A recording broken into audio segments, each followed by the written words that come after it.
Good evening. This meeting has been called to order. Please rise for the Pledge of Allegiance. I pledge allegiance to the flag of the United States of America and to the republic for which it stands, one nation, under God, indivisible, with liberty and justice for all.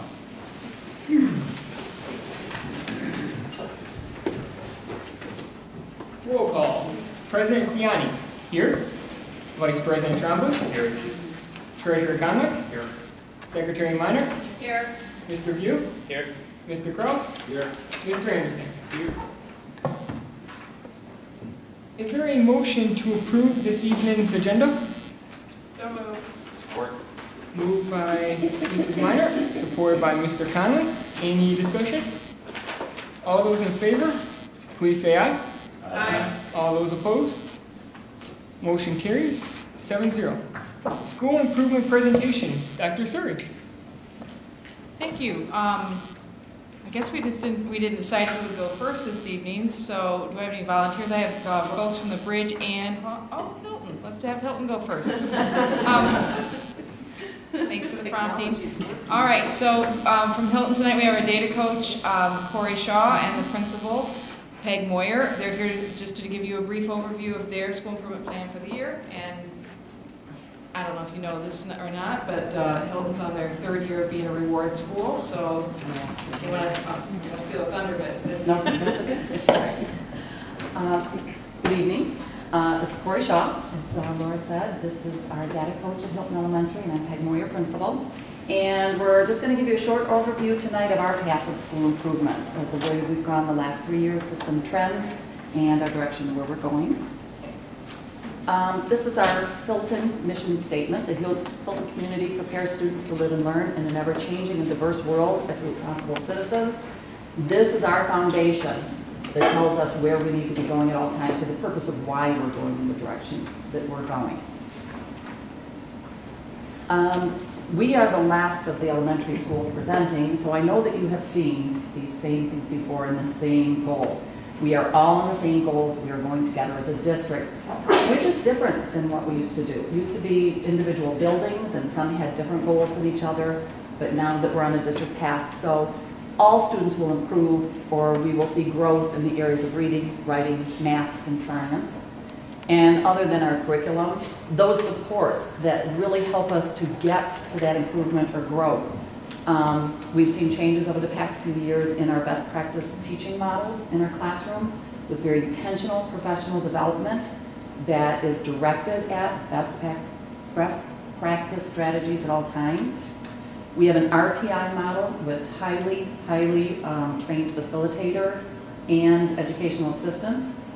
And we now have curriculum coaches, which is kind of new to us over the last 3 or 4 years. Kim Hubert to help us in math. Our language arts is Chris Starkowski, and new this year is Wendy O'Keefe in the area of science. Those are huge supports for us on our path for school improvement. Okay. One of the things that drives our improvement process is the data that we collect, interpret, and respond to. I'm going to just kind of briefly go over some data. I'm not going to read it to you, but maybe just point out a few trends that we've seen along the way that kind of guide our instruction. On the graphs, the yellow represents students scoring in the advanced range, blue is the proficient range, green is the partially proficient, and red is the not proficient. Some of the trends that we've seen in third grade is, if you notice the level 1 going from 2011 to 2013, it's increasing, which is a great thing. Another great thing is that our level 4s, the red ones, are showing a downward trend as well, so it's right where we would want to be. Something that was super exciting, I thought, was in 2012, I wanted to point out something. It's really a good example of the real impact that the school improvement process can have on student learning. So if you look at 2012, when we first received the VMIC report for that year, it's showing that 33% of our students were performing in the non-proficient level. And that kind of gave us all a collective gasp. So we responded to that. We got together as a staff and we collaborated. We threw out a bunch of ideas and came up with a really great plan for good strategy. Our third grade team jumped right on that, as well as our RTI coordinator and her team as well. They came up with a great plan, they implemented it, and the data kind of speaks for itself on this one. That same group of students in 2013, notice where the red's at on that one. It went from a 33 to a 15%. So more than half of the students who were initially in the red zone are now out of the red zone. So that took great effort, great collaboration, and it was one of those things where we were all like, woo, you know, at the end when we saw it. So, other trends that we're seeing as well is the level ones, the amount of level ones are increasing, and level fours, of course, are decreasing. So that's exactly where we want to be to continue with that trend. Hilton reading for third grade. Hilton has always been a school that has strong readers. It's always been part of us. Our scores have always been good. What we want to do now is we're focusing on that bottom percent, the ones who are the reds and greens, and we're trying to get them to move over into the blues. And even the ones in the blues, we're trying to get more of the yellow appearing up there so we have more students, not just proficient, but advanced in reading. So even though the level of proficient students are remaining level, we're above state average, we know we can do better, and that's what drives our school improvement. And of course, the fourth grade shows similar results. We've got a lot of students who are proficient in reading. It's a strong point for us. But again, we're focusing on that bottom 30, trying to get them to move up into the proficient level and to get more of that yellow showing. And our last slide, as Dr. Suri said, this is our point of pride. We're feeling really good about this. The state has only done this program for reward schools for the last 3 years. And for all 3 years, our school improvement plan has led us on this path. We've been a reward school because we're in the top 5% of all Michigan schools for our achievement and the fact that we've closed the gap between our high learners and our low learners. Exactly what that trend data showed you.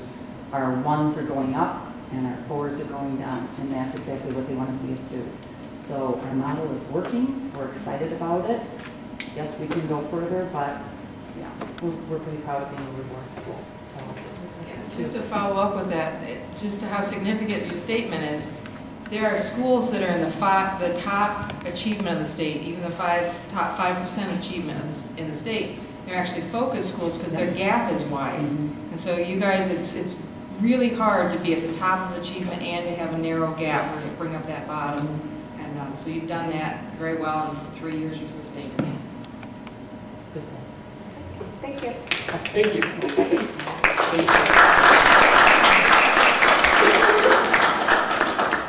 All right, and then following Hilton tonight, we have our representatives from the Bridge Alternative High School. And presenting, it looks like Colleen Deven, the principal, and Matt Evans, the data coach from the Bridge. You guys need more time? Just a minute. I think we should be able to just plug it in.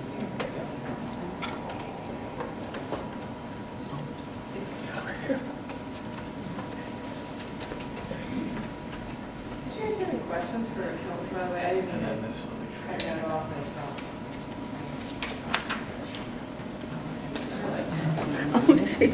Stick it right in it, big face. You can edit that out, right?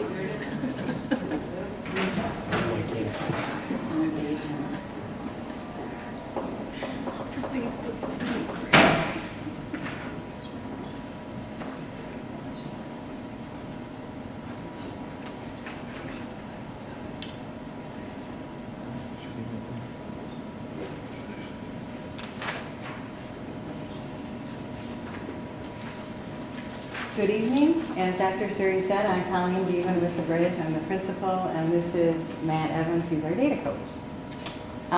When we started thinking about school improvement, we wanted to start with our vision and our mission. So we started with that. We really wanted to look at that and how we could help our students. Our vision for every student is for each student to realize their full potential. And we believe that to do that, we need to provide a safe, caring, and supportive learning environment where students achieve not only academically, but socially and emotionally as well. so that they can become confident and contributing members of society.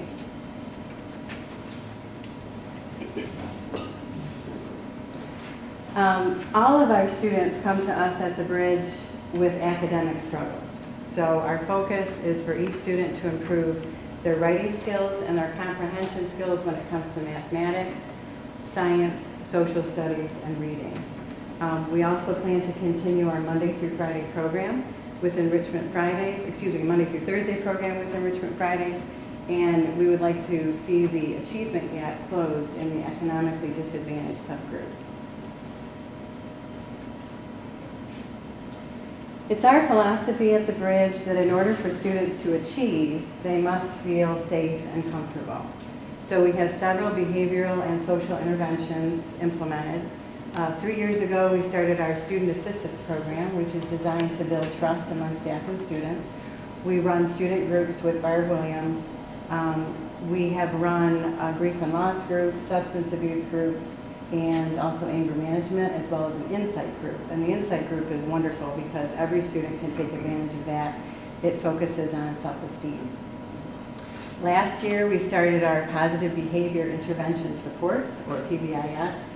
And this program is designed to help students with social interaction skills, resistance skills, self-reflection, and self-evaluation so that they can learn how to behave appropriately. And in this way, we plan to create a culture where the values of respect, responsibility, and kindness are emphasized through the PBIS model. Reaching Higher, we started Reaching Higher last year. We plan to do it again this year with Susie Dahlman. And our Enrichment Fridays, we do focus on academic support on Enrichment Fridays, but we also plan to do some activities with students to help them with building positive relationships. Along with our behavioral and social supports, we also, of course, have instructional supports for our students. Last year, all of our teachers were trained in Reader's Apprenticeship Strategies, and this year we're starting a class called Academic Literacy, and that employs Reader's Apprenticeship Strategies, and it's not only for English and reading, it is also to help students across the curriculum. Last year, Matt Evans, our data coach, was trained in assessment literacy, and he will train 2 more teachers this year. And each year following, we will train more teachers until all of us are trained in assessment literacy. Also, our teachers all differentiate instruction in order to reach all of our learners. So after we have implemented all those wonderful supports and interventions for our students, we have to track the data. We just finished up our scholastic reading inventory. We did that with all of our students, and we will administer that again in the spring. Matt has created an assessment for math through Illuminate, which is really exciting because we're all just starting to learn that. And that, again, will be administered again in the spring. And then all of our junior students will take a ACT MNE practice, and then, of course, they will take it in March as well. Next year, we plan to create some common assessments. We're hoping to partner with Brighton High School so that we can all be on the same page as far as assessments go.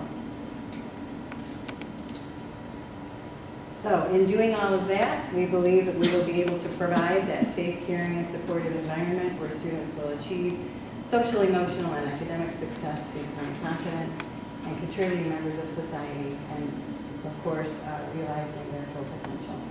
Thank you. Any questions?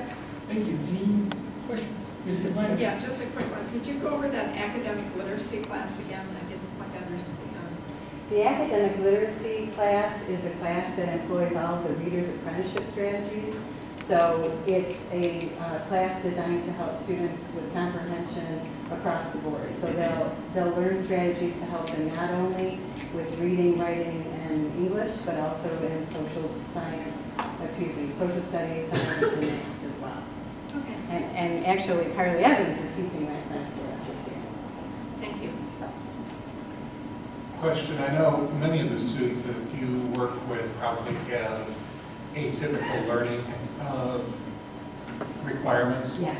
And could you please describe how you try and work throughout your curriculum in terms of really putting together a learning method that is going to achieve that best result for those students?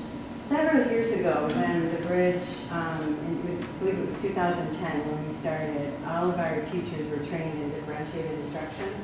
And each year we've had all of the new teachers go to the differentiated instruction conference. Unfortunately, it's not coming to East Lansing this year.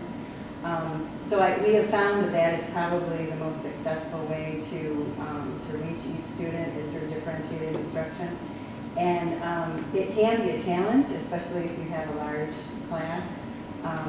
But as long as the teacher can be creative and work individually with each student, that is what has worked best. And we're really hoping that with teachers employing the Reader's Apprenticeship strategies that will help as well. And we're always looking for different ways to help each student. Thank you. Any additional questions? Thank you for your presentation.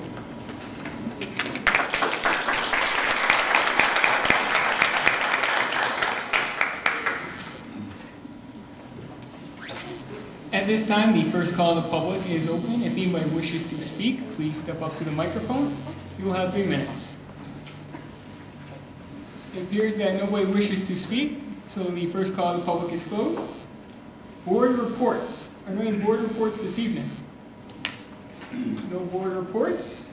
Oh, Mr. Anderson. Thanks. It was brought to my attention that out in the public domain,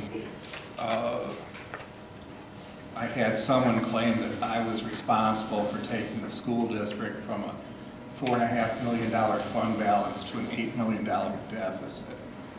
And I had to think about it a little bit. And I'm going, you know, there's a way of looking at that in terms of a truth. Now I go back to 2005. And the election in 2005, it was an interesting election. 8,000 people voted. And, you know, if I'd worked a little harder, come up with an extra 13 votes out of those 8,000 people who voted, I would have come in second place instead of third and been on the school board. If I got an extra 19 votes, I would have come in first place out of those 8,000 people that voted. And maybe Tom would not have called me up at midnight saying, "Are you going to ask for a recount?" It was interesting times, it was challenging times. And so I left the school board in 2000, well, going into the 2006 year. And there were challenges within the school district. I had to rerun for election the next year, the year after, the year after. Things, you saw what was going on with the school district, and you thought eventually it would come through, you know. And then in 2009 I did rerun, and I was thankful I came in first place that time. But you know, coming back onto the board at that time, some things had already been put into place that really were going to have an impact on the operation of the school system. Maria had come in, and I remember seeing Maria for the first time at the hearing as to whether we should close down Limbaum or Miller, and being introduced. And in fact, I remember she was being introduced based upon a comment made by Mr. Conley. And his question regarding something, and she was introduced as the answer to that particular question. I remember that. And then shortly before I came in, we brought in a new superintendent. So I can't lay any claim to bringing Greg into the school system. And I thank the members of the board who were here to bring Greg in. That first year was tough. There were some very serious decisions that had to be made. Probably the hardest decisions were in that first year I came back on the board. Those were the years when people were fired. Not because of the job they were doing, but simply saying, you know, we can't afford to pay you anymore. And I remember specifically stating that I was going to make the motions because I wasn't going to put that on anybody else. And you know, you see some of those people. In fact, I drive down the road and I see one of the people that had to be fired. I see her out in her yard quite often, working around. Another one I see quite often at Myers. In fact, I saw him yesterday. And I really think of him because I know he was going through some very significant life issues at that time, very significant. And while I see him, you know, for the first time yesterday, I think we acknowledged each other. His was a big cold, and absolutely no blame for that reaction from him. It's completely understandable. So when you think about this job, there's this balance. There's this balance in terms of what's good for 7,000 students. There's a balance for the hundreds of families that are supported by the jobs that are offered here. And there's the balance in terms of the needs of the 70,000 residents of this school district. So I'll take my balance and how I do that, and others may choose to do something different. That's their choice. But overall, I sleep with the decisions I've made. Those firings maybe not so well, but in the end, it was something that had to be done. And there were people on this board that went through the same thing. And I appreciate everything that they do. I appreciate everything all the board members do. This is a tough job. And luckily it's getting easier. And I think that has a lot to do with relationships that have been established between administration, faculty, and staff. And I'm really proud of this school district and where we've come over the last couple of years. So that's my report. Thank you. Thank you, Mr. Anderson.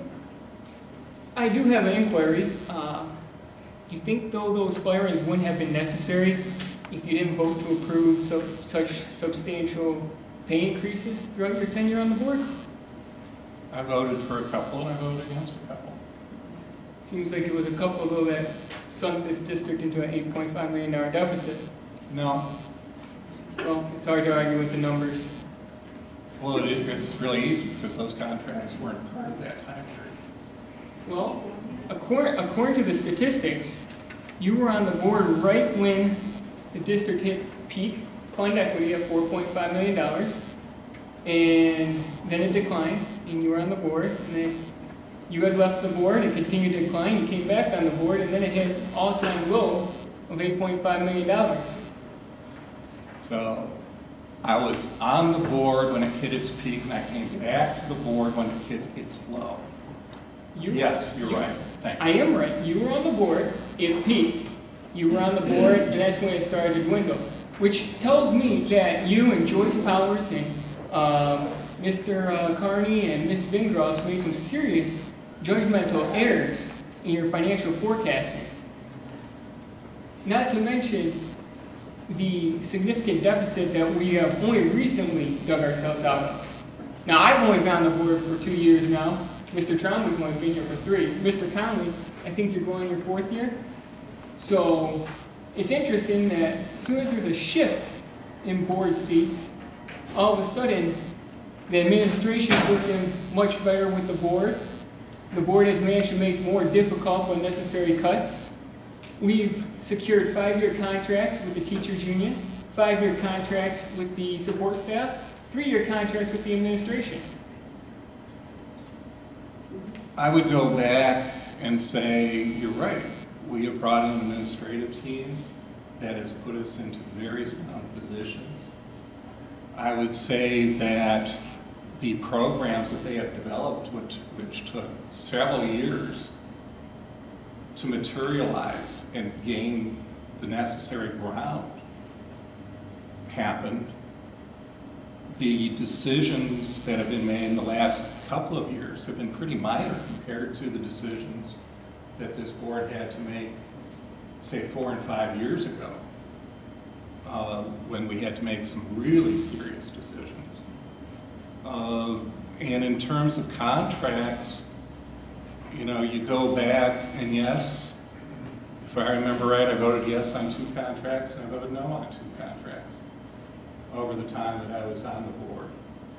I also know during those time periods that our fund balance increased almost, in fact, increased every year that I was on those boards.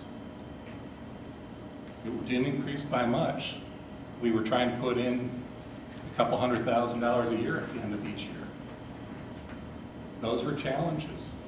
Those were significant discussions during that time period. And you can try and revise history to make it suit what you think happened. But the reality is, they were tough times. I had a lot to say during that tough times. In fact, I know a lot of people got really mad at me for the things I had to say during those tough times. You probably weren't around, I know. Oh, I was paying attention. Mr. Conley was paying attention, that's for sure. Mr. View was here as well. So Matt, where were you in 2002? I was in high school at Detroit Country Day High School. And I was being very vigilant in terms of the financial direction of the district. 99? Yes, absolutely. Okay. My dad and Mr. View went campaign. Mr. Myrtle was on the board at the time, I believe. Yeah, I remember I had to beat your dad in that particular race. Absolutely. And times were tough, and we managed to put a little bit of money aside each year. Well, it seems like... So I find it, you know, like I said, it's interesting that I was responsible for taking the district from a point where our school district was at its high when I left to when it hit its low and I came back. And I'm responsible. You are responsible because you sat in the seats as the fund equity increased. However, you never headed off or took the responsibility of heading off the potential decline in enrollment, decline in per pupil funding from the state potentially. Things don't happen overnight. This district wasn't fixed overnight, and it wasn't destroyed overnight. That's right. Some people claim that they fixed the district in 6 months. And you're right, it did take a long time to fix. And you only took about 2 or 3 years. No. I think so. You know what, again, I'm sorry about this, but let's just keep moving forward if that Right. Okay. Let's keep going. I have no issues with that. Mr. Conley? I'd like to have our superintendent look into what our rules are, Mr. President Fiani together, the rules are regarding campaigning on school property during like football games, and if that's an okay thing, I'd like to know what the rules are, our policies, maybe next board meeting, or maybe get a memorandum off the next few days even for the future. And signs, and I think handing out literature, putting campaign stuff on cars on school property during a school event, differently than a parking lot somewhere, but during a school event. I don't know what it is, but I'd like to know if that's open season on that. I mean, there's some opportunities to get out there and get the word out, different ideas. So you're inquiring the boundaries in terms of how people can what's allowed. campaign? What's allowed? And I noticed, particularly on homecoming night, I just saw a setup, and it was pretty nice. It was well done and all that. But if that's good to do, I suppose all the candidates should know that, and if that's allowed. And then I had one other little mini thing. Back to I was listening to Bill, and you know, it was really tough here 10 years ago, 8 years ago, 9 years ago, whatever it's been. But I did a little research. I met with one of our local judges, and we had lunch, and we talked about shared services. And it had to do with a local private school. It had to do with things that went on a few years ago. And the reality of shared services and Bill, the reason I'm bringing this up is, Mr. Anderson, is that I read a newspaper clip and it said something about the school board had really nothing to do with the reform of Brighton area schools. I take that as absolutely not the case. The school board had a lot to do with the reform. The school board hired Dr. Gray. The school board hired Maria. The school board had the insight to do a lot of things that helped the district. But anyway, in this conversation with one of our local judges, he brought up how it came around, and Miles View brought shared services to Brighton area schools and presented the opportunity and said this is kind of what was going on. It came about busing somehow, and then it was how we share our buses with the private schools, and then we talked about some other things, and then the superintendent and Maria basically got legs on this and really took off. And if I'm incorrect, somebody correct me here. All right, so that's how it happened. So a board member, which we're claiming, shared service is a big part of our being in STEAM here, that was what was brought forward for discussion, kind of, I don't even know if it was a call to the public, or I don't even that was we were meeting in the back, I think, committee of the whole. So, anybody other have any suggestions on that? Dr. Gray, do you recall? Oh. How did we come up with shared services? Jack Pelon came to my office in 2010, talked about linking with our local districts. So I called Marie in and we had a meeting in relation. Okay, that's how you learned about it. Well, I did it in a district previous to this district as well. Okay, all right. And then Marie actually was the one that talked about expanding beyond our county. And then we went from there. Well, how I learned about it and how Miles had an idea about it, which, okay, makes sense too, is that he was informed about a situation in our own school in town. It had to do with busing. Is that correct? Yeah. That was before my time. Right. So as it was brought forward, that's how I remember it being discussed, and then maybe it was in conjunction with your discussion on it, and Miles brought it up and his experience with it. So you still, as board members, supported. I think that's real important. And I went, there's a list of about 1 million things here that the board has done these last 5 years, and before I was even here, and then once we got here and decided that we weren't going to accept it the way it was, and you're included in that, in the list of improvements. So, and Nick went over quite a few, President Fiani, about what they are, from balanced budgets, they're required by us. This board required them. Maria delivered them. And she works for us, right? I think that's all great stuff. And I'll leave it at that, and we'll go over these accomplishments some other time. But thank you. Thank you. Any additional board reports or correspondence? For action items. For action item A. Is there a motion to approve the minutes of September 22nd, 2014 as presented? So moved. Moved by Mr. Trombley, supported by Mr. Conley. Any discussion? All those in favor, please say aye. Aye. All those opposed? Motion carries 7-0. Oh, yes. Mr. Kraus abstains. Motion carries 6-0. Is there a motion to approve the custodial supplies bid for the 2014-2015 school year? So moved. Moved by Mrs. Minor, Support. supported by Mr. Trombley. Any discussion? All those in favor, please say aye. Aye. All those opposed? Motion carries 7-0. Is there a motion to accept the donation of $5,000 from Jason Fortier and his family with appreciation? So moved. Moved by Mr. Trombley. Is there support? Support. Support by Mr. Anderson. Any discussion? We greatly, is Mr. Fortier here this evening? Okay. He was here last meeting. And the pond's in, it looks good. Yeah, the board is greatly appreciative. All those in favor, please say aye. Aye. All those opposed? Motion carries 7-0. Is there a motion to approve the September 2014 financial statement as presented? So moved. Moved by Mr. Trombley. Support. Supported by Mr. Conley. Any discussion? All those in favor, please say aye. Aye. All those opposed? Motion carries 7-0. Is there a motion to approve the deficit elimination plan? Is there a motion to approve the monthly deficit elimination report, September 2014, as presented? So Moved by Mr. Trombley, Support. Supported by Mr. Anderson. Any discussion? All those in favor, please say aye. Aye. All those opposed, motion carries 7-0. For future action, best practice resolution, Dr. Gray.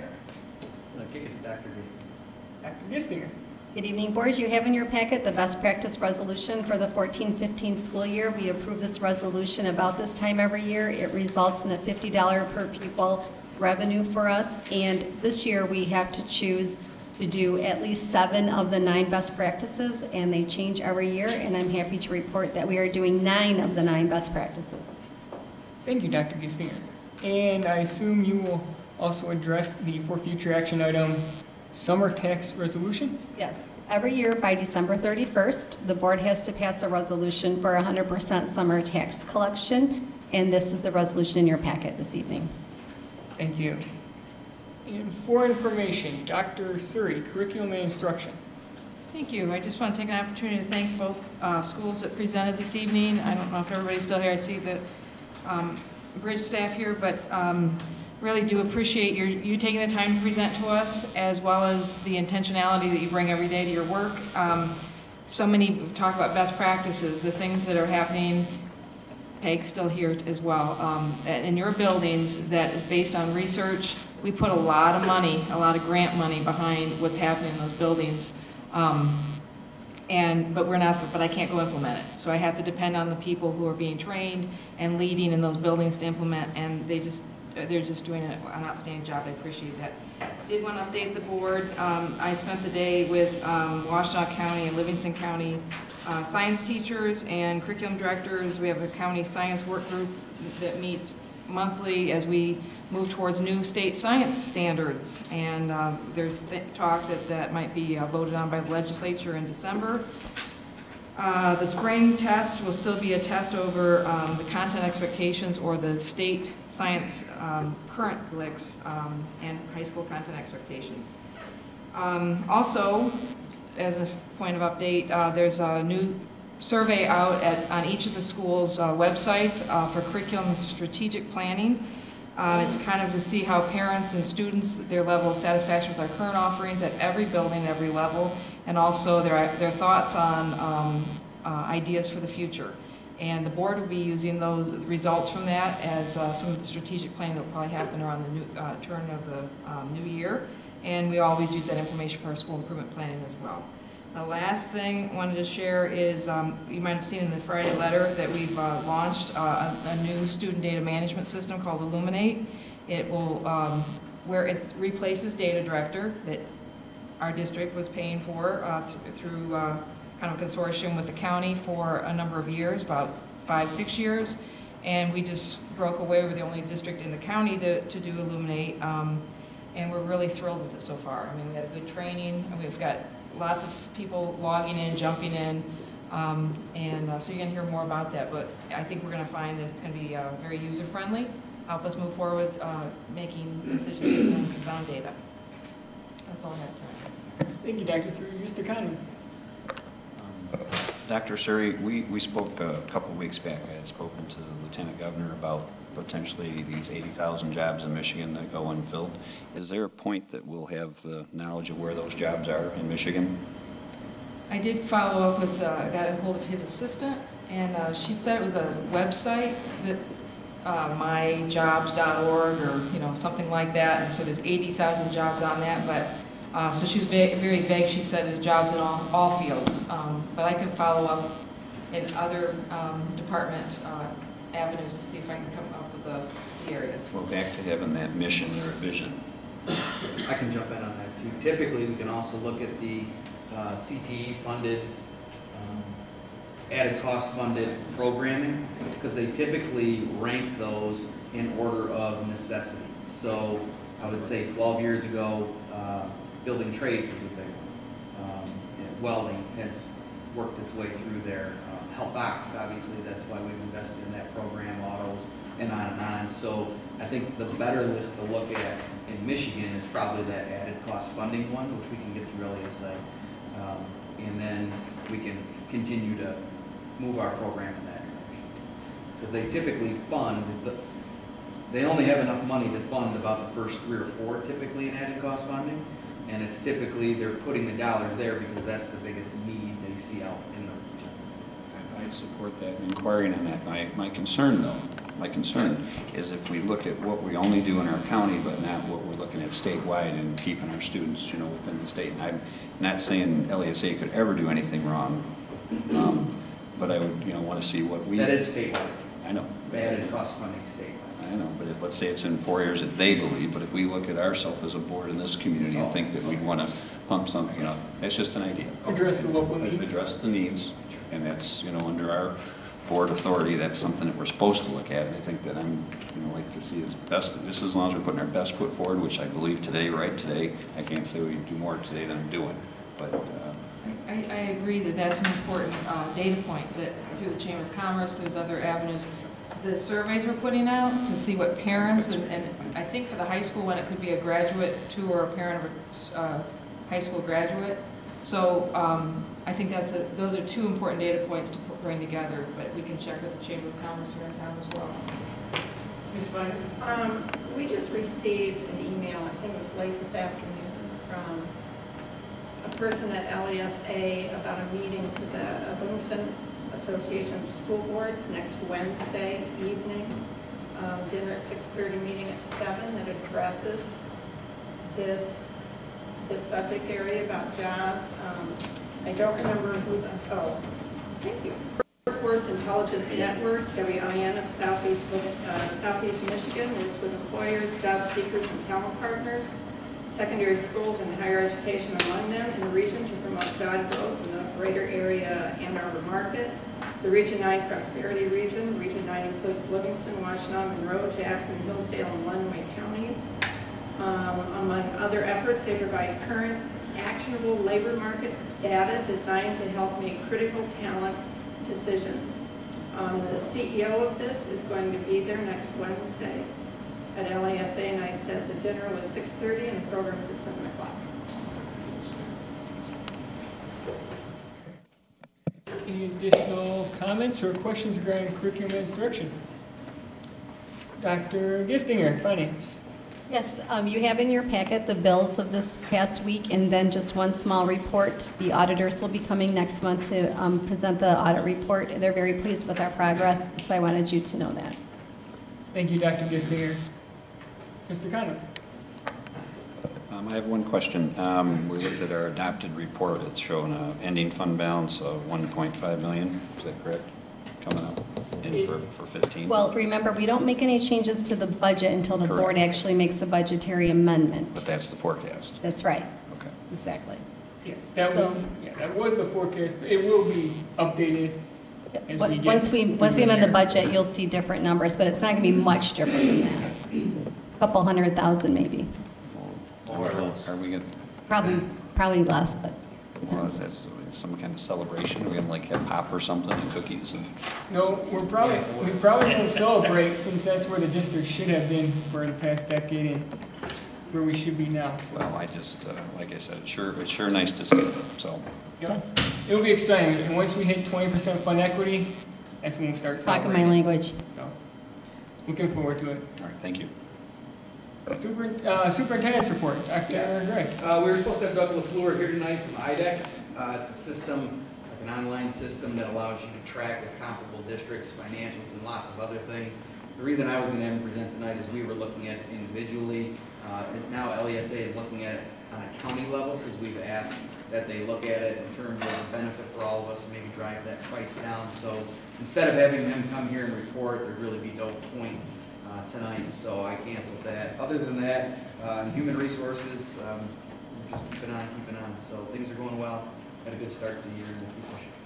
Thank you, Dr. Gray. Mr. Yu. I'd like to piggyback off the technology part. In today's world, you're reading more and more about the hacking of major systems, major computer systems. And I go back to a concern I talked about before. The more we do with Wayne County, the more we do with Livingston County, the more we open ourselves up. I have a concern about protection. And, This is a web-based system okay, that only allows me to filter our financial data, which is on our website for everybody to see, because we have to legally do that, so Right. that pops up in the right-hand corner, against like-sized districts. And then it charts for every line item where we fall in accordance with the other districts. So it isn't any information that anybody else couldn't readily go out and get. In terms of the other part, we do maintain our own servers for the things you're talking about. And we maintain paper copies, and we have to maintain them for 99 years in a locked area for that as well. So that's about as secure as we can get for that. And really all that is, and it's important, would be the personnel stuff, would be the social security numbers, names, addresses, those. And even the names and addresses are FOIA in relation to it. So really it comes down to social security, primarily is what we protect the most. have we been hacked on anything? No. The only time I've ever, as a superintendent, been hacked, I had a student in a former district who was a freshman hack into the RESD server because he wondered if he could, and he got in about a minute and a half. So we disciplined him, and then we hired him. And he still works in the district today. So if there are any kids in the audience, don't hack. We don't have many jobs to offer you, but it turned out to be a good thing. On my Brighton account, I've noticed I've been getting a lot of spam, a lot of junk mail, and if that's coming through, then we got a problem somewhere. Does it don't go to have your- the proper filters. Does it go to your spam box? Or does it go to your main box? It goes right to my main box. You have to fix your settings, so we can help you with that. Okay. Yeah, we can help you with that. Yeah, Mr. Conley, yeah, inquiry. Dr. Gray, I had one question on the finance. So our budgets are obviously in the black now. Yes. Okay, so today, when we look at this budget going forward, how much of it is shared services, and where are we looking at that for? If it's $5.5 million, I'd say shared services 4 some. Remember, our goal is always to be close to $1 million in our general budget. We'll see when we amend the budget. We should have the budget amended by January. Remember that? We've done it Dream earlier share. in the past, but remember, the earlier we amend the budget, the less accurate it's going to be. Now, we were forced to amend it early last year because the state had an issue with our budget, so we amended it in September, October, but we had a $150,000 fluctuation from our second amendment, and that's pretty tight. It was higher, but we've worked with the auditors, and we've actually knocked that down to $147,000 or somewhere around there. A little less than that. But we'd like to amend it in January, because then the numbers will be less than the 2% variance for sure, but we've been less than 0.5% every year so far. See, what had happened is in previous years, when Yeah. Dr. Gray and Dr. Gistinger came on board, Yeah. shared services was utilized to just approach a balanced annual budget, which it failed to do, but not to their fault. It was the board's fault. And then what had happened is, as the years went on and the board transitioned, the board began to make more necessary decisions and cuts. At which time, it wasn't up until I believe 1.5 years ago when this room was filled and we all sat at the table, and Dr. Gistinger presented a spreadsheet, red, yellow, and green, at which time the district made adjustments to help our operating budget. Now, that operating budget has since been balanced, and we've been fortunate as a district to utilize shared services strictly for deficit elimination purposes, seeing that it is potentially unsustainable funding to begin with. So it's fortunate that this board has made the right decisions in terms of strictly utilizing shared services and taking the direction and advice from Dr. Gray and Dr. Gistinger, and using the shared services as strictly unsustainable, one-time sources of revenue. And otherwise, our budget is fortunately balanced on an annual, year-to-year operational basis. So, does that clarify your understanding? That's where I was at, because again, if shared services stop tomorrow, we're still in the black, Yes. $1 million or so.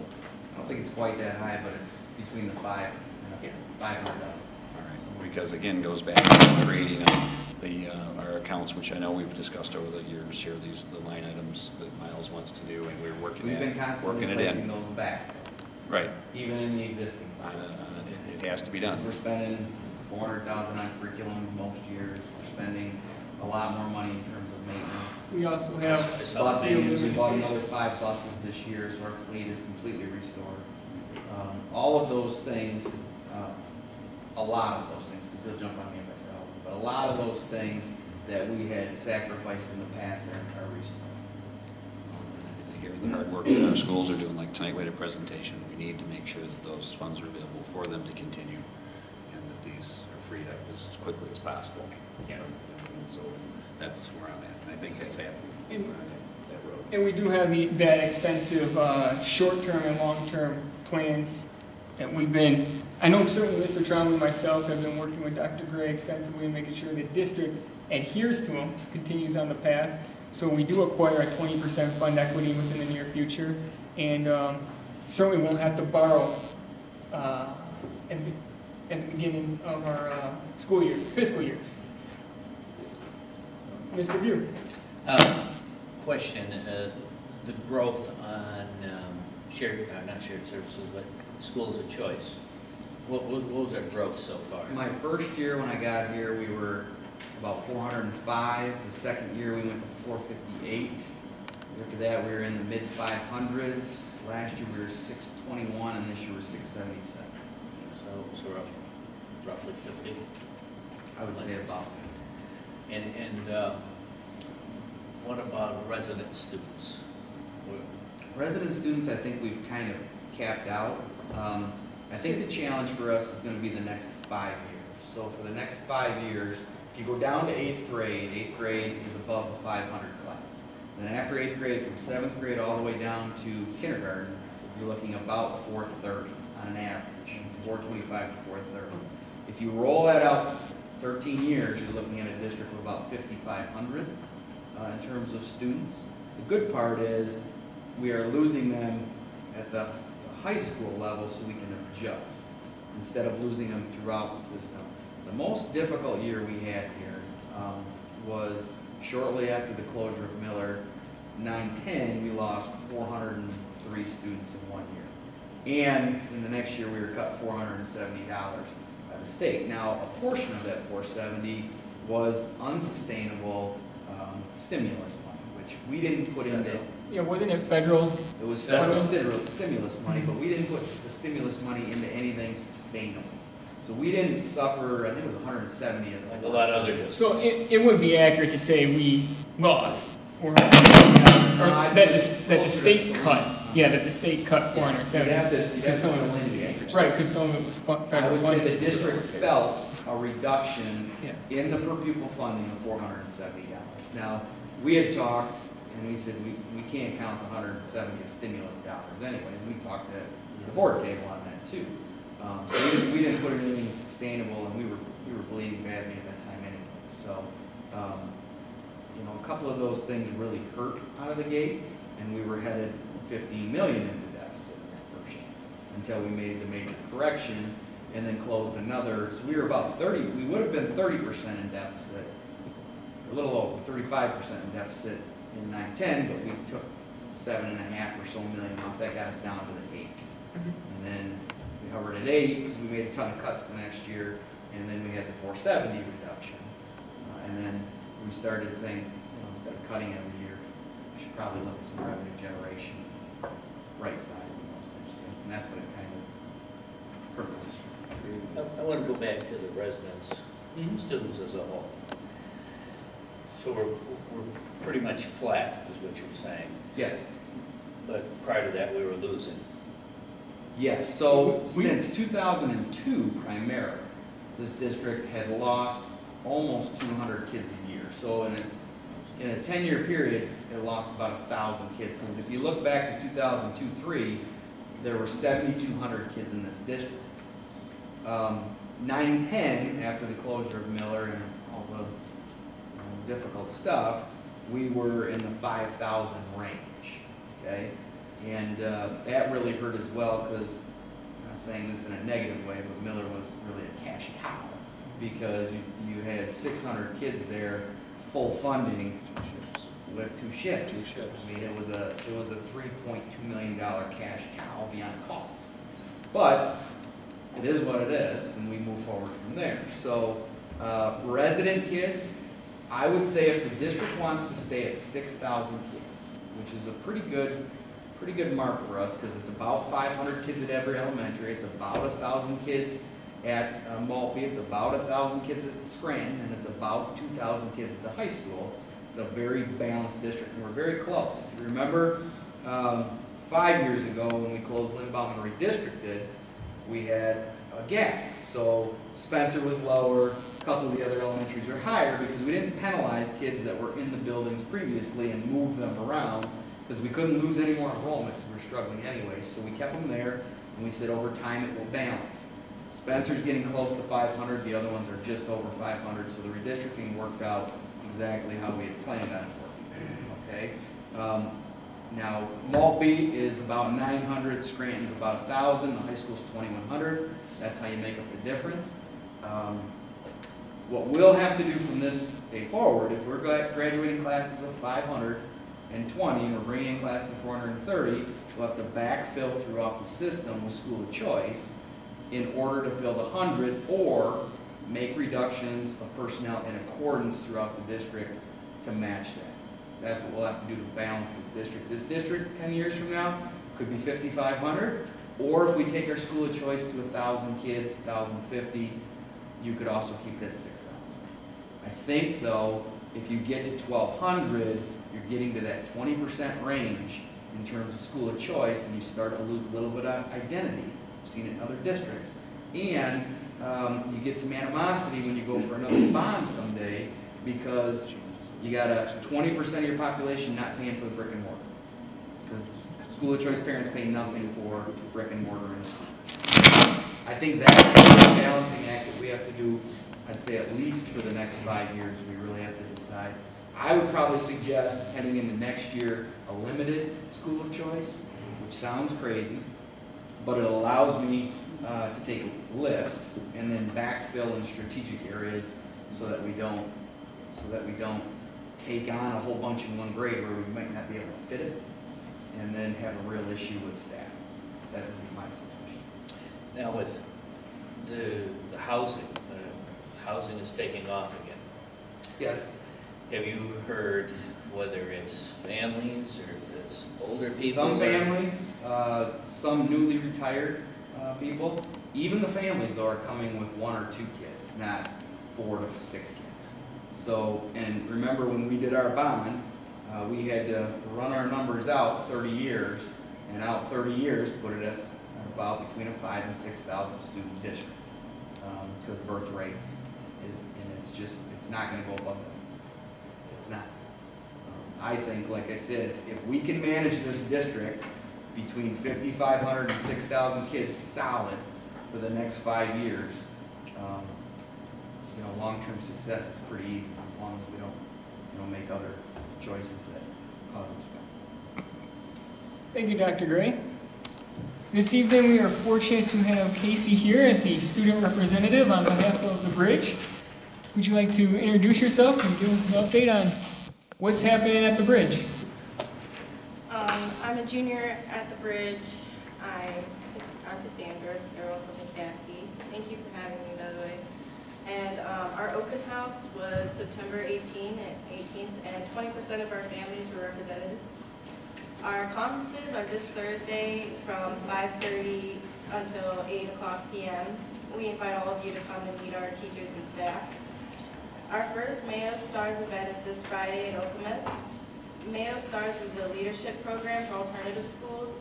There are 3 events per year: the kickoff in the fall, the legislative day in the winter, and the students' conference in May. The first 2 years at the Bridge, the Bridge won the Life Smarts events in addition to other honors. We have 8 student representatives attending Friday, and I'm running for a seat on the Mayo Student Board. The Bridge artists are participating in Homeless Awareness Week with the Connection Youth Services by submitting art that has the theme of homelessness. Our art will be showcased at the Howell Opera House on November 19th from noon to 7 p.m. Hope you guys can attend. We encourage all of you to visit the bridge and see all the wonderful things we are doing. What's the date on that? Howell Opera House? It is November 19th, noon to 7 p.m. Thank you, and thank you for joining us this evening. At this time, we will open the second call to the public. If anybody wishes to speak, please step up to the microphone. You will have 3 minutes, and please announce your name. Good evening, Ellen Lafferty, Malpe Intermediate, President of the Brighton Education Association. Pink out Beth, thank you for wearing your pink tonight. I miss that we don't have our high school representative here tonight, and we could talk about all the plethora of pink activities happening this week. You can't walk into a school without being blinded by the pink going on. So I miss that piece. I just wanted to comment on the best practice resolution that's going to be on your future resolution or future action in a week, 2 weeks. It's a sad state of affairs that it seems all education is talking about, especially in the room tonight, is politics. And all I hear is politics going on and discussions and cuts and closures and firings. And I know there's some hard decisions that were made in this past few years. But the thing is, what keeps getting lost in the whole shuffle here and all the discussion tonight, and it's really reflective in the best practices tonight, because only 3 of them have to do with education. You get a $50 bone thrown at the district for each child, and it talks about online courses, comprehensive guiding counselor and program, and 1 credit of non-English language, and that's all they talk about in education. And we're a 3-legged stool at this back building. We have Dr. Gray and Dr. Gistinger that it's obvious tonight has done phenomenal work, and under their direction and recommendations to the board, which they approved, this district has turned around. But the 3rd piece of that stool is Dr. Suri right there. And it just seems we're forgetting the education piece tonight. And we have those school of choice numbers that are rising so much, and not because of a football field. It's because of the school improvement plan that was presented tonight by our schools in the last few board meetings that just seems to be overlooked. There's a really outstanding education going on in this system that nobody talks about. They just want to give strokes on what they do or what they recommend or don't do and all these cuts and all of that stuff they're doing, and they don't talk about the kids and the teachers in the classroom. It's really a sad state of affair. It's going on in Lansing, and it's going on here tonight. Thank you. Thank you. Does anybody else wish to speak during the call to the public? Here's nobody else wishes to speak. This meeting is adjourned.